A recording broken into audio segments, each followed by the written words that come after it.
So as I said before, you guys are very lucky. Jim Satterfield, we've had a long relationship with him. He has helped us with many crises across county and city and law enforcement and other things. And he's going to do a great job today talking about crisis communication, review and next steps for our crisis coordinators and crisis advisors. Take it away, Jim. Thank you very much. And when you said former Georgia Tech graduate, I was hoping that the Georgia Tech was not asking for the diploma back at this point. So it's good it's good to be from somewhere, and that's another element to tie it in. We're going to focus today about crisis communications. We'll review some of the things you've learned in the Crisis Coordinator program and talk about next steps. And there's a new program called Crisis Advisors. If you haven't done that, that will be something else for you to consider, and it will provide you with some good skills.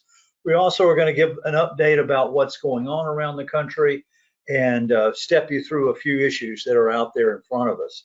Now, imagine you see this right outside of where you work, on the street, waiting for you with the cameras, the lights, the microphones, and the other elements. I showed this slide in August to a group of a little over 60 mayors in the state of Georgia. We were down in a meeting in Savannah, and their immediate reaction was, this is a bad day at work. And so if you see this gathered, that's really going to put an emphasis on what we're going to communicate and how we're going to do it. Our agenda today will be listed here. We follow a predict, plan, perform methodology. Predict what's going to happen, develop a plan on how you're going to deal with it, and then you execute on that plan. That's the perform. We've just completed a survey of local government and communities, and I want to share that, and that'll give you some warning signs to think about. Give you some reminders of what you learned in the Crisis Coordinator program, and then we'll go through those new opportunities. We will go again through the crisis environment and terminology. We'll talk about the crisis traps and tips and the crisis ABCs. As always, we're going to be focusing on what are the decisions you need to make, what are the actions that you need to take, and what are the words you're going to use, and some hints on crisis communications and things that you can prepare in advance, which will make it much better. We'll give you an overview of Crisis Coach, where we're combining a lot of these tools together. And afterwards, Dan's going to be sending out a sheet with QR codes and links for you to be able to go and look at the new programs and add to what you have in place. And then we're going to do a test exercise, or at least walk through the preparations. And I would encourage you to consider doing that with your team where you work, to put the idea in front of them, something is happening, and how they would start and go through it. So the survey that was conducted, we looked at local governments and communities nationally. And we asked, are you concerned about the election will affect the level of violence in your organization or community? Startling, 70% of the responders said, yes, we think it will. 30% said no. I was a little surprised that the yeses went up that high. Be interested in, if you ask that question in your location, what kind of an answer you got. The second question was also a little startling. Have you surveyed your stakeholders within the last year on their concerns related to the risk violence in your workplace? And they hadn't. They didn't even stop to think about, does anybody else concerned about something? What would that be? What do we need to have in place? And then the last one was, what precautions have you been taking to enhance your ability to deal with the risk of violence? And they added security, they did some training, coordinated with local law enforcement, increasing police presence, reviewing procedures, unsure, and updating. So we would have thought there would have been more specific actions taken, and that's something for you to think about, because the Monday morning quarterback that you get from a community after an event, why didn't you know about it? Why didn't you do it? Those are going to be targeted responses that you'll need to deal with.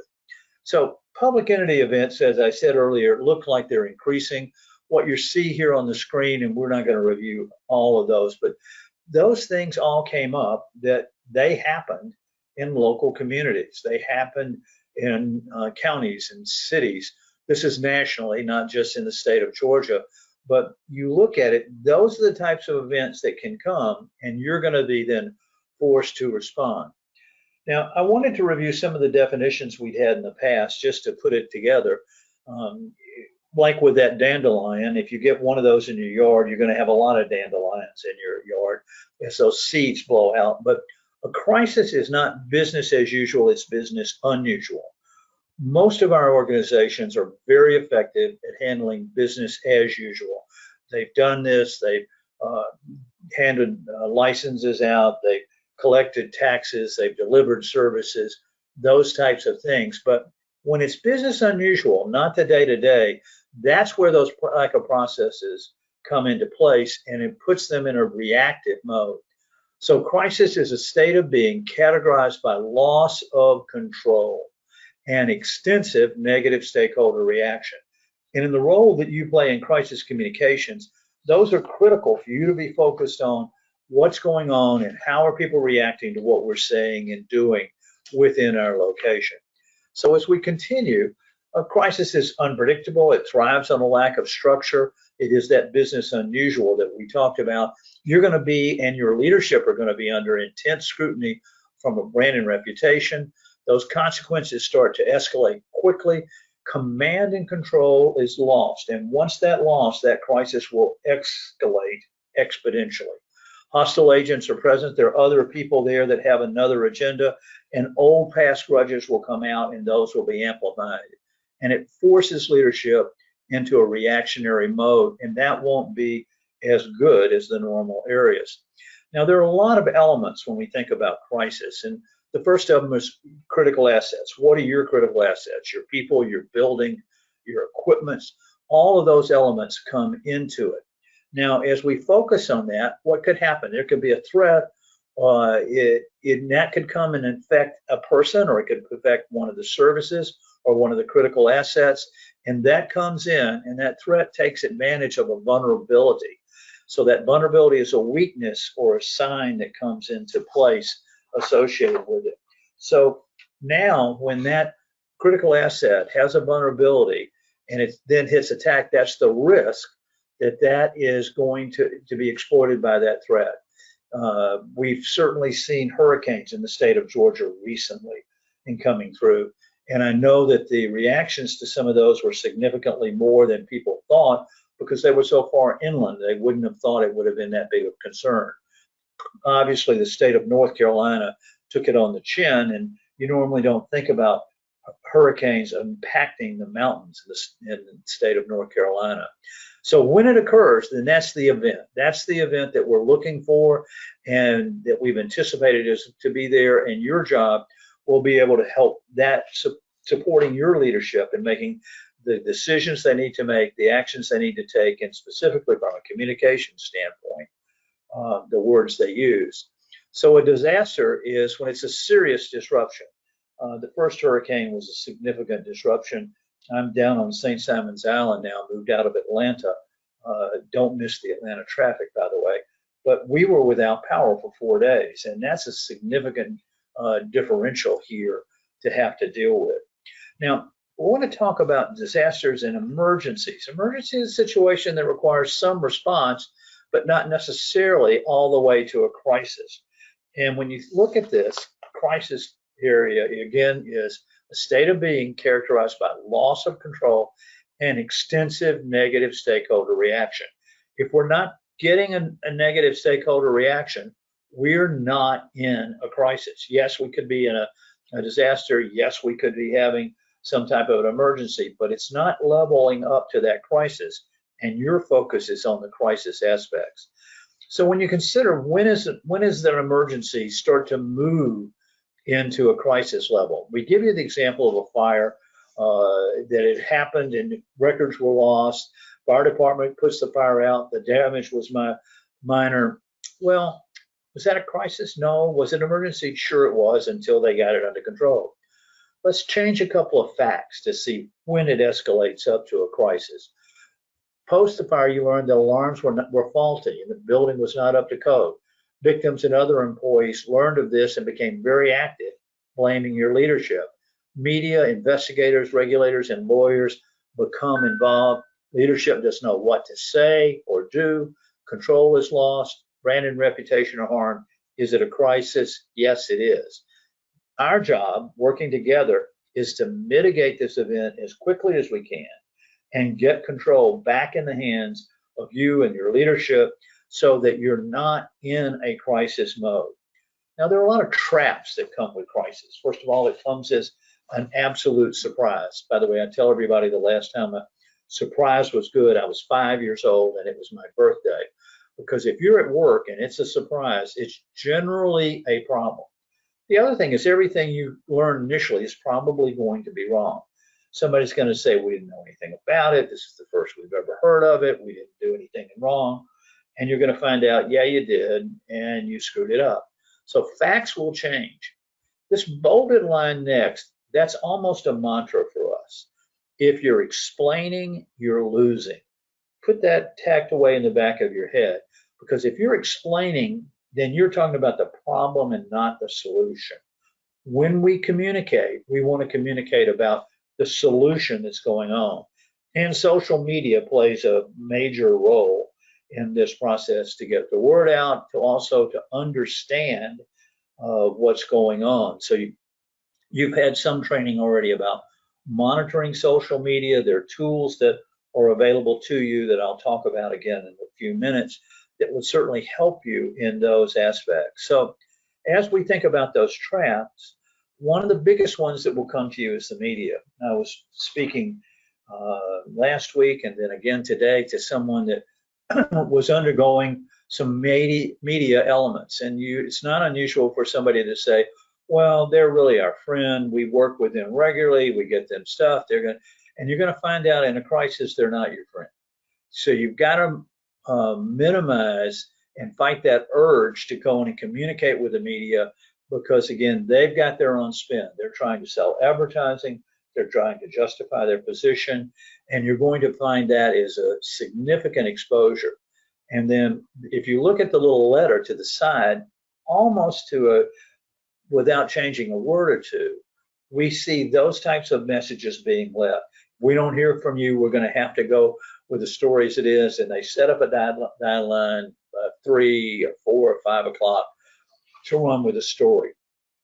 And again, I will remind you that you need to have set up that if the calls come in from the media and someone answers the phone, they should identify the name of the person calling, their affiliation, and their contact information, and then say, and I will pass the information on. You notice that I didn't say, and they will call you back.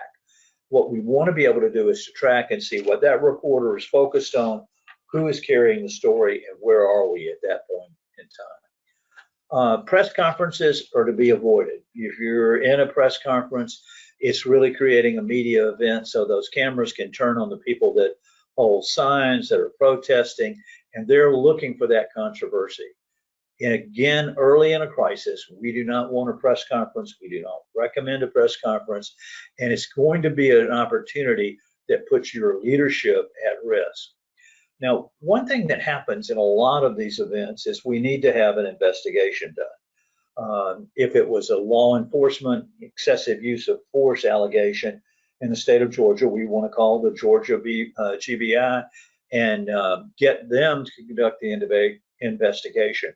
You're not going to be able to conduct an investigation internally and carry weight. If you think about it, if you did your taxes and you sent it in and the IRS challenges it, they're not going to say, except you saying, well, I did my taxes right, it's right, go ahead, don't worry about it. They're going to want a complete investigation to get an answer. So if you've had a law enforcement issue, the GBI becomes a great position for you, because you shipped all of the records to the GBI, ask them to conduct an investigation. If they do, during that period of time, there's nothing for you to say or comment on, because you've turned all the records over to the GBI. If they decline to do an investigation, that's a win for you, because you can say we turned it over to them and they didn't see enough issues to deal with. Similarly, there are other state agencies and other organizations that you could use. I use the law enforcement because that's very common. If that's being done, your chief of police or your sheriff would be involved in asking for that and overseeing it. And so that's a significant opportunity for you to begin to mitigate those impacts. The mic's never good because that's a significant exposure. We know with elected officials, they love the microphone, they love the camera, they want to have their image out and tied at that point in time. And I think that's a trap you want to avoid. Nothing is going to come good from that conversation. So stay away. And that last line, don't forget that mic is always on. It's never off. Interpersonal conflict, whatever's been going on, whatever tension is there, if there's a tension between the city and the county or one department and another or just one individual and another, those things are going to get magnified in a crisis. So you want to be aware of that and avoid it and monitor what's going on internally within your organization. Now, just as press conferences are a trap, town hall meetings are a bad idea during a crisis. There's going to be blame and anger, and it'll get spread out there. There'll be concern about the future. The crisis ABCs, which we'll touch on later, certainly play a large role. But when the media comes to a town hall meeting, they're trying to put their camera on finding the people in the audience that are upset and angry and carrying forward. If you don't have procedures for town hall meetings, we would encourage you to do so. Have people sign in that want to talk. Honor those that are within your jurisdiction first before you grant an outsider to speak. Have a time limit, 4 minutes, 5 minutes, whatever. Have someone serve in a clerical role of just thanking them, having them start, and then saying at the end, that's all. Now, a town hall meeting is not designed as a question and answer session. It's designed as an opportunity for people to express their opinions and their thoughts. You do not want to get into a back and forth with them. They say their piece, they sit down, the next person comes. Talk with your leadership that will be there. Have them not shaking their head no or yes up and down and not entering into discussion. You want to go through that list, have an allocated time frame, half an hour, 45 minutes, or unusually an hour to fit into those areas. You want to remain in control in those things. So responding isn't necessary. I responded to somebody this morning who said they had litigation that they were getting ready to go into. Their court session starts on Monday. They don't think it's going to be a big deal, and they wanted to put out a pre-litigation communications. I encouraged them not to. What will happen with that being on Monday and the election on Tuesday, that's going to dominate the news. And so there's no reason for them to put a statement out, because if you make a statement, the other side's going to make a statement, and it's just going to continue to be an escalation. So look at Facebook, look at what's being said on social media, email, phone calls. We want to make sure at this point in time that a response isn't always necessary. If someone calls in, as I said earlier, capture their name, their affiliation, their contact information, and promise to pass it on, but don't have a phone call made back. In today's environment, people receive through all of these channels how they make decisions, but they're looking for scandal. They're looking for something controversial. They're looking for something that went wrong. So jumping into that discussion is only going to open up those types of issues that you're going to have to deal with. Some tips, we've been talking about the traps. Focus at first that every crisis is a human crisis. You know that this is involving people. That's going to be significant to you in every area. Identify who the real stakeholders are. It could be the citizens in your county. It could be relatives. It could be other folks that are involved. Those are elements that we want to focus on. And we focus first on what are the decisions we need to make, what are the actions we need to take, and what are the words we're going to say. We were involved in a thing that occurred a little earlier this fall, and they were saying, well, this is going to upset the 4th of July plans. I'm not worrying about 4th of July in October. I'll worry about 4th of July a little bit later. So you've got to keep this in mind of what do we need to focus on? What decisions do we need to make now? What decisions can we defer till later? And these are just critical questions that start to come up that you want to start looking for all of the answers to these. What's occurred, what's known, what's going to happen next. What are you being concerned about? What's your plan? What are you monitoring? The metrics. 3 key messages. And we're going to talk about that again, just as you did in your training, because that's the key answer for de-escalation. Who's the spokesperson? Have they had training? You do not want to put somebody in front of a microphone that hasn't been trained how to listen and answer a question in those areas. What are the threats and risks and vulnerabilities? Who are the internal and external stakeholders? What are their agendas? Is engagement by legal counsel needed? And the answer is yes. As much as you can in your team that's working on this problem, have the attorneys involved in, have them on the phone call, have them in the information so that we can have attorney-client privilege. If you send an email outside of that channel, you make a call outside of that channel, that's subject to a Freedom of Information request, and you want to be very careful. And then records retention. What records are we going to have to retain through it? Now, we covered heavily in the training, if you'll remember, the crisis ABCs. Will there be anger? Will there be blame? Will there be concern? Anger and blame look to the past. Concern looks to the future. And so it's important to understand who's reacting this way. Who is that stakeholder? What are they saying about it? And understanding those elements, because eventually we're going to need to address those if we're going to de-escalate it. And then so while those are the reactions, the extent comes in and looking at the spread, the speed, and the setting. Are you the lead story in the Penny Saver, or are you the lead story on CNN? Those are 2 different elements that are coming in. Is it increasing? Is it staying the same? Those elements are coming together. And from the training, you will remember the little chart here. It's a heat map that says we measure the anger, blame, and concern along the vertical axis, and we look at the spread, the speed, and the settings to handle the other extent of that program.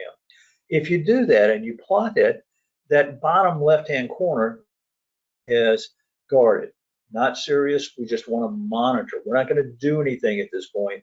We're monitoring. If it's in that elevated yellow band, now we just need to manage response. And then finally, if it's in that red area in the upper right-hand side, now we have to focus on mitigating impacts. This drives your team, and it's an easy one if you're talking with others within your organization to let them see where the crisis is. You can also look at that point and see if it's escalating, staying the same, or de-escalating. And so those tools, and you were given that in the Crisis Coordinator program, and a separate tool to help you complete it, and I'll mention another one today toward the end. But this comes out so that you can see specifically wherever that reaction falls, then that would tell you what you need to focus on and bring your leadership to be on the same page with you at this point in time. Now, as we move from that, we want to think about response. If you keep the focus on decisions, actions, and words, you're going to help them remain in control. We have to make those decisions based upon facts, not opinions, not feelings, not suppositions. We can only make a decision on fact. Actions are to establish command and control.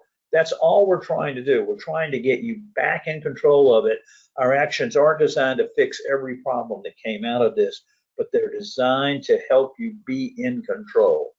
And then finally, our word choices make a big difference. And as we've seen in the election area, a slight change of a word can have a completely different reaction in the process.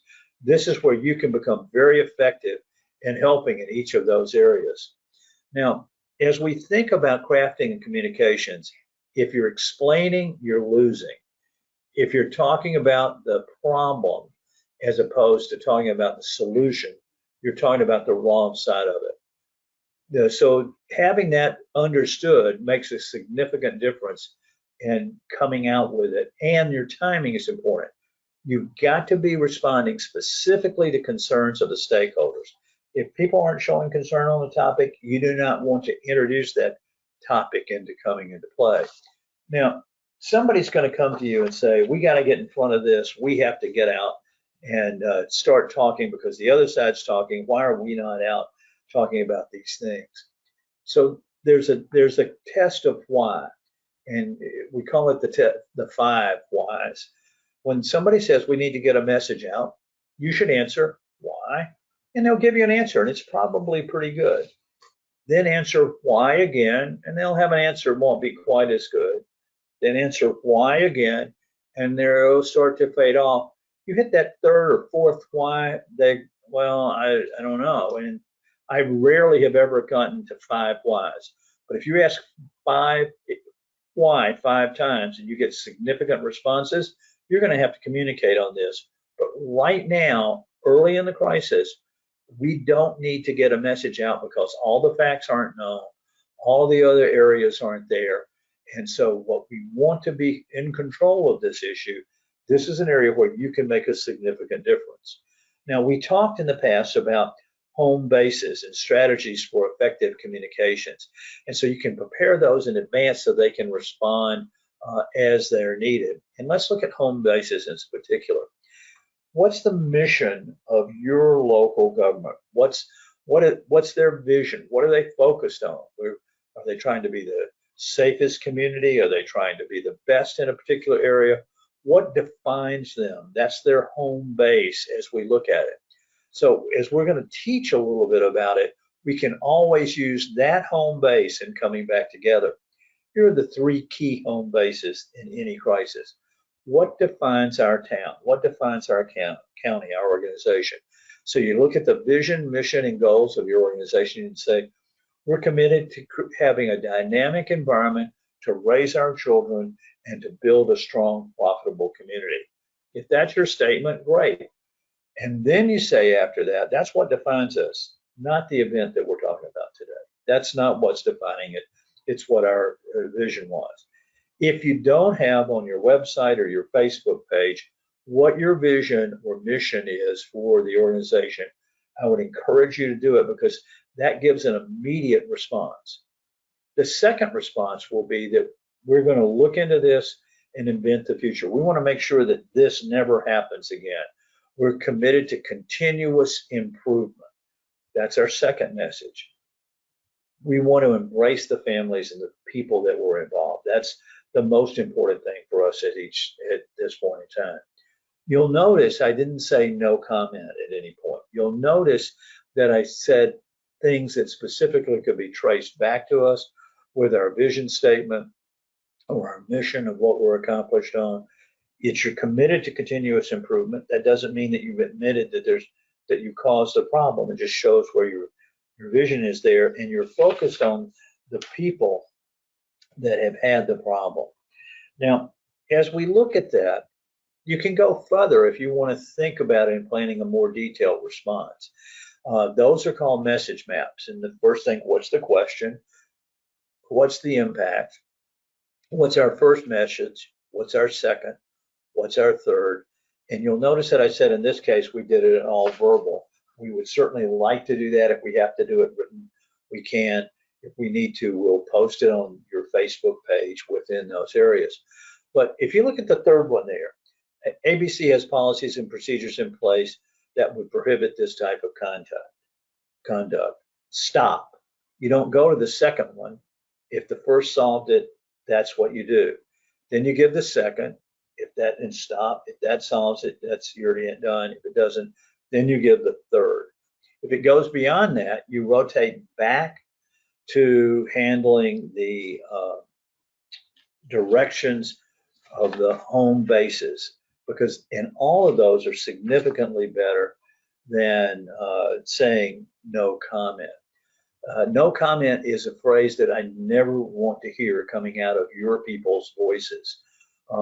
Instead, communicate directly with the stakeholders, deal with the people within it. You're not going to go to the media and ask and no comment about it. Some other holder places that you can talk about, utilize those home bases that we spent time on in just a few minutes ago.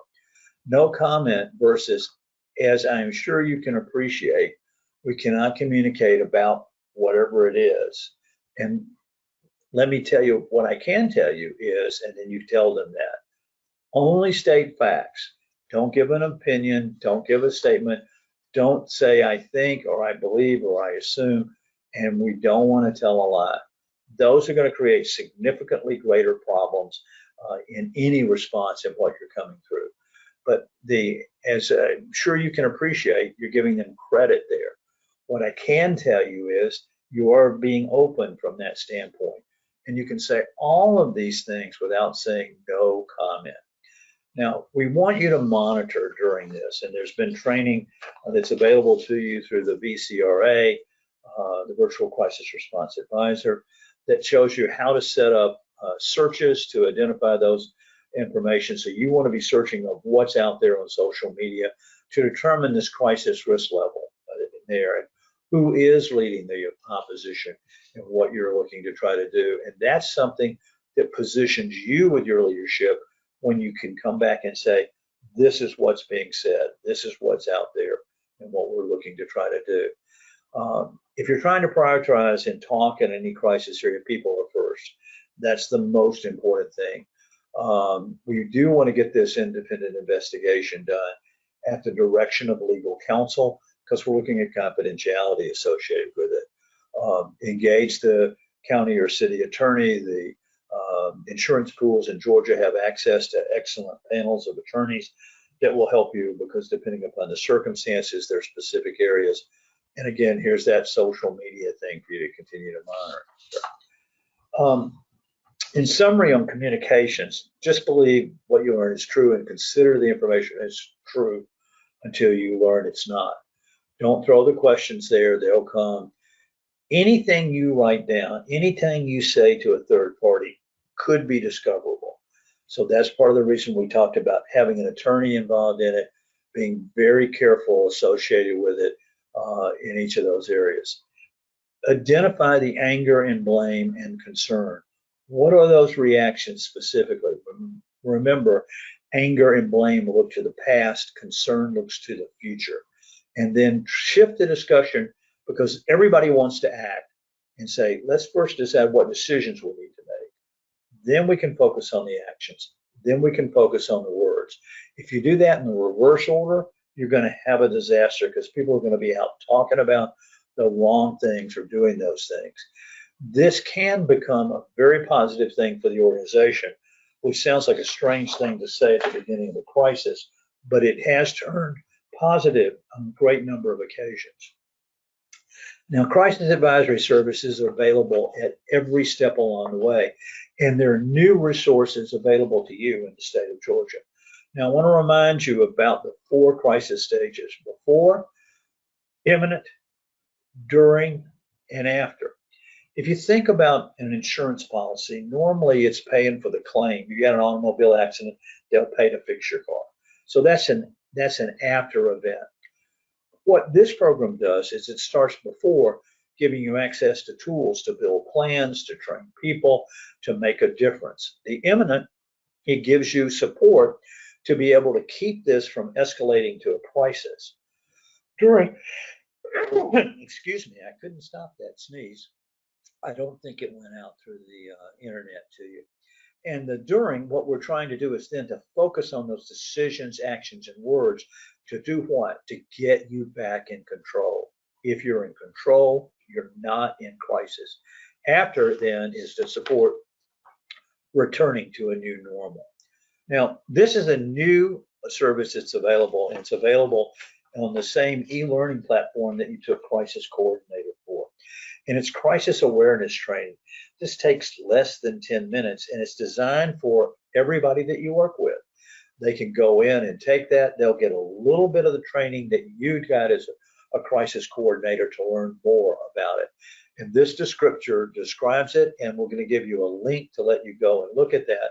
And they can go at any time. As you bring a new employee on, this would be a good thing for them to look at, so that you don't have that surprise and being caught off guard.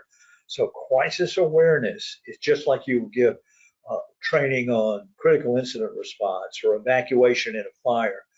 This is the same thing. So that person could come forward and say, I'm seeing this, you need to know. Now, you have all been trained in the role of crisis coordinator. You know your mission is to recognize, identify, and alert. That's worked out very well. And we started this together years ago when we were looking at one of the problems we had in the state of Georgia was late notice. Somebody knew about the problem, but they didn't tell anybody. And so your role came in to recognize something doesn't look right, identify those things that are likely to escalate, and then alert leadership to get them involved to deal with it. The crisis advisor role, which is a new certification, same learning platform that you went to, is designed to help you understand what occurred, to advise leadership on the decisions, actions, and words, and then to provide them support so they're not just hanging out there alone. So this would be a next logical step for you to go in the training that you've received, and it's done at no cost to you or your town or your county. I would encourage you to do it. It's a way for you to grow, and it would be in a continued involvement. Similarly, you could have others within your organization go through the crisis coordinator program. Certainly all employees should go through the awareness one. And it's not unusual for us to have a coordinator in the law enforcement side and another one in the services and operations side. Now, the virtual crisis response advisor that many of you have seen, we exposed it to you upon one of the renewal cycles in the crisis coordinator. And it's a tool that allows you, it's 1, 2, 3. What phase are you in? Are you in the before, the imminent, the during, and the after? And what problem are you trying to work on? And it lists that excessive use of force or whatever it might be. And then the system automatically pushes to you control checklist. It talks about what you need to do, what you need to say, how you go through that process. If it's been a while since you looked at it, I would encourage you to go back, because that's very powerful, because it puts you in control so that when you go back to your leadership, you have specifics that you can talk with them about it. We've set up a new website called Crisis Coach that gives you access to these systems directly. And the first is a little video that's there that gives a 1:41 to overview of all the things that are there and are available. Down the page, you get to see the value proposition. You get to see all of the services and tools that are listed and available, and some reference in what people are saying about it. That first video that's on the page at the bottom is about crisis awareness. That goes to all of your employees within the government entity so that they're start to aware to tie you together. The crisis coordinator is the training you've already taken. Crisis advisor is the other training that's available, and the VCRA is the other tool at the end of that list. Now, you will receive an email with a link to the recording today, and it will contain that little blue piece of paper you see over to the side. And you can click on those QR codes, and it'll take you directly to each of those, the overview or training in those elements and the instructions. And if you need to put in a code, it'll give you that code on it when it comes together. The page that you go to is exclusively for the state of Georgia. Other states have other materials that would be appropriate, but this gives you something that you can share with your boss. Why are we doing it? That's where that website would have overviews of it. And then if you're going to add other people, they can go through a more detailed level of training. When we think about a crisis, we draw a parallel back to the Miranda warning. And that's something that law enforcement is taught when they are arresting someone, to remind them under the Constitution that they have the right to remain silent, and that anything they say can and will be used against you. And we've modified this for crisis to say in the court of public opinion. You have the right to a crisis manager, and your insurance pools do that directly, or they'll bring in outside resources like our company that would be available to help. And if you can't afford it, we'll provide one for you. And do you understand these rights? As we've read them, you have the right to remain silent. One of the things that happens in the crisis world is somebody says, well, we got to get out in front of it. We have to get all our information out when the facts aren't known yet. You need to be very careful, because then you're getting out in front of your blockers and you're going to say things you wish that you in fact had not said. Now, we promised an exercise today, and I'm going to give you this, and you'll get a copy of this webinar that you can look at and the materials. And this is doing a little exercise locally within your county or your municipality to look at what's going on. And what we've seen already starting to happen is around the election. So we designed an exercise that you can go through with your team and your leadership and help them to understand what they ought to be thinking about. So background, Georgia is a swing state. Emotions are running high and hot. We're seeing election tensions. Uh, there are groups with special interest on topics. Clearly, the conflict we've seen between pro-Palestine and those that are pro-Israel, and many other hostility examples between the left and right pose concerns. Several groups have announced their intention to hold a meeting in your town over this weekend. It's been reporting that people are being bused from Atlanta and out of state for this event.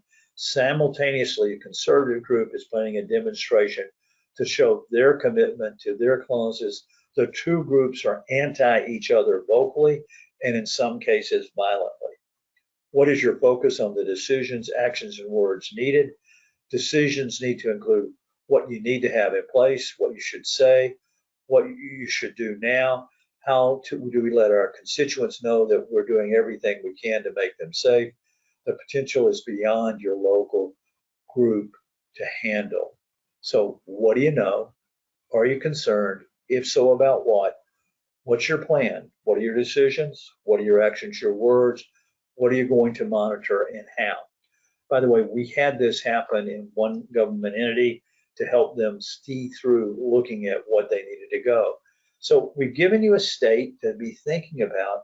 So if you do this with your leadership, I'd give them a little bit of an overview, and then I'd go through the slide I was just on, this one with them to let them think about it, and then ask them, what do they know? What are they concerned about? Specifically, what decisions should they be thinking and going? And then the next phase, and we didn't do lots of escalations, but we did one. And we said, okay, now that we've had that discussion, and you can do this in 15 or 20 minutes, then here's the update. The event is happening now, and the interactions between the groups are occurring and escalating. Media is on site filming the escalations. Pressure is on the city to respond to state and national media requests. Local businesses are afraid of losing business and physical damage. Local citizens are demanding to know what actions are being taken to protect them and get this mess out of our town. And the same questions come back up. What do you know? Are you concerned? If so, about what? What's your plan? And a plan is decisions, actions, and words. And what are you going to do? This would be a good session to talk with in your organization and with your leadership, both elected and employed, to better understand those elements.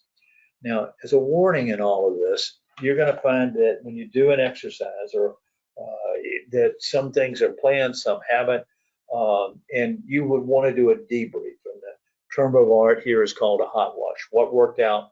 What did it reveal? Any weaknesses? We didn't know who to call for that. We didn't know how we would handle those things. Now you at least know what you should be planning for and having in place.